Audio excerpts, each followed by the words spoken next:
how much do drivers approve or disapprove of Dara K as Uber CEO?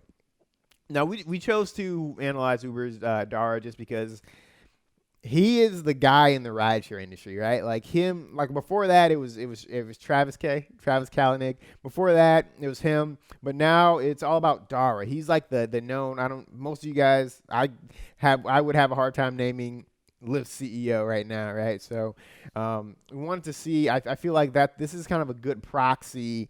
Analyzing how he is doing is probably a pretty decent proxy about how rideshare drivers feel about the leadership in the rideshare industry in general. So let's kind of just get right to it, right? So the way that we formatted this survey is basically we wanted to kind of mimic a presidential approval rating. So we basically asked, hey, do you approve or disapprove of Dara in X category? Very first question right off the bat that we asked was, do you approve, disapprove, or neither approve or disapprove of what Uber CEO Dara K is doing to help increase the earnings power of drivers? Honestly, unsurprisingly, 36% of rideshare drivers, or 36% of respondents to the survey, I should say, said they disapprove a great deal. Said they disapprove a great deal. Now, again, this will be in the blog. It's probably going to be go ahead and be linked and get linked below. I'll probably try to put some sort of a graphic on the screen, but basically about 61% of rideshare drivers disapprove of how Dara is helping drivers increase their earnings power at least somewhat, right? So most drivers not very happy with what's going on in terms of helping rideshare drivers just kind of make more money, right?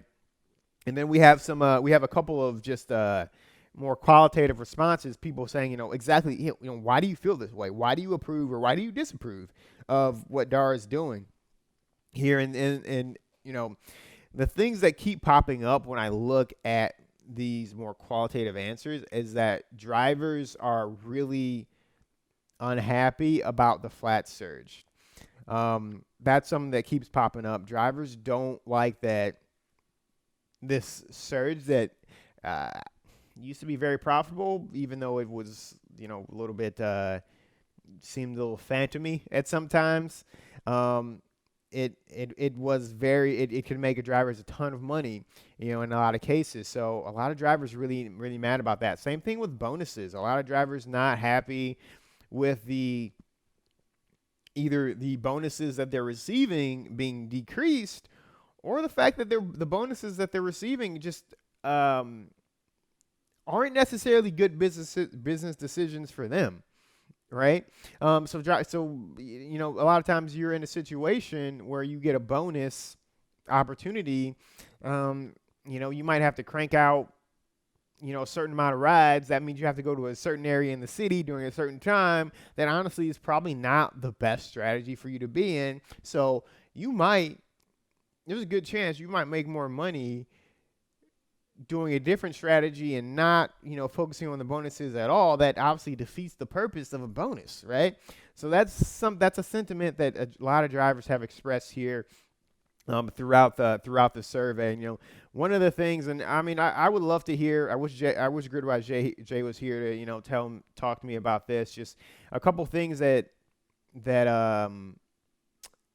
Uber and Dara can do to help improve this stat. And a couple things come to mind is just like the bonus structure is they just need to be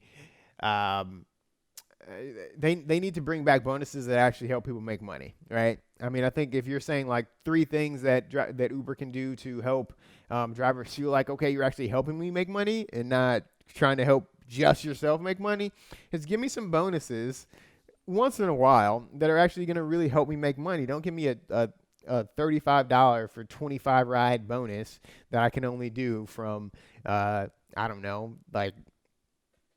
from whatever time. That's not going to end up being profitable for me. Give me some bonuses that are going to actually help me make money, right? Another thing is just like, being more transparent about what they're doing in terms of driver pay. Don't they're just very bad about trying to frame things in a way that it's always helping you, and it's always helping us as drivers.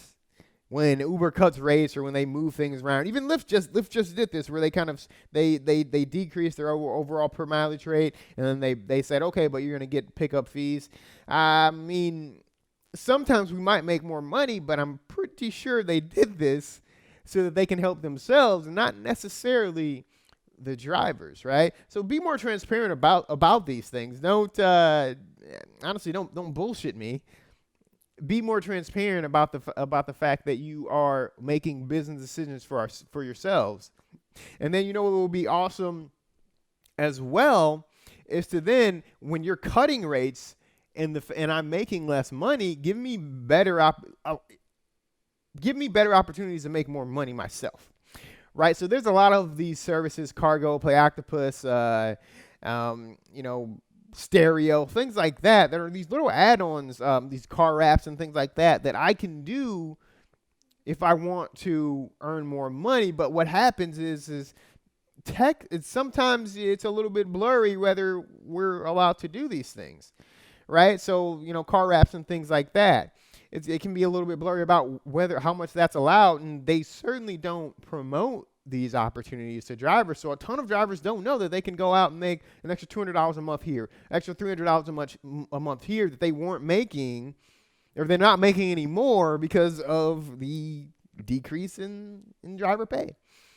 So not only should you, make those things evident, but promote them. If it's clear that drivers aren't making more money, give us more opportunities to make more money, right? Help us out there. Last thing I would say, if Uber wants drivers to feel, if Uber wants drivers to feel like they are helping them make more money and not just taking money away, make tipping a little bit more of a common thing. Like make tipping something that almost everyone does. Figure out some way to do that. Then just every once in a blue, someone says, I'll tip you in the app, and sometimes you'll get $1 or so, but that's certainly not the norm.